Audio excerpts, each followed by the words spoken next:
Hello guys, and welcome once again to a new video. In today's video I want to address the issue of the capsule tray not coming out or getting stuck.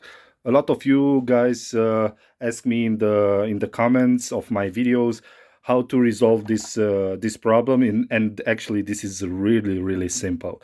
So in case you have a Dolce Gusto unit that has this stuck tray, first of all, just check if this lever it's not stuck or something like that. Could be in this position, or if it's closed, then you cannot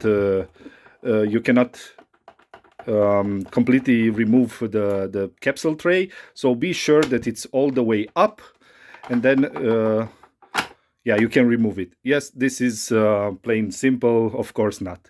But in case, even if you put this lever up, still this tray is not coming out, then you have a different issue. It means that it stayed for a long time in this position and you have a capsule inside. Usually this is the problem. You have a capsule inside, and what's going on here here you have the diffuser plate, meaning this part. This has a rubber surface with a needle, and this rubber surface is pressing on the capsule, which is plastic, and with time it's getting hot, and it's making the capsule stick to it, and then you cannot remove the capsule tray anymore.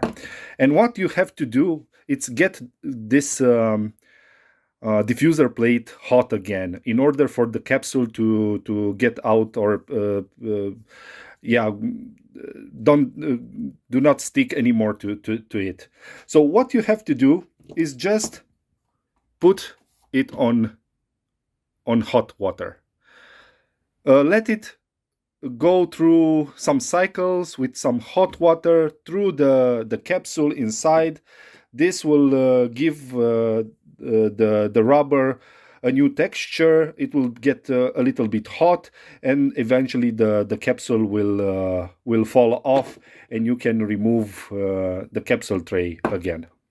So yeah, this is the big reveal what you have to do. Hope this video help a lot of you people. If yes, consider giving a thumbs up, or maybe let me know in a comment section below if this didn't resolve your problem. Okay, so thank you very much for seeing this video. Please consider subscribing and giving a thumbs up. See you in the next one. Bye bye.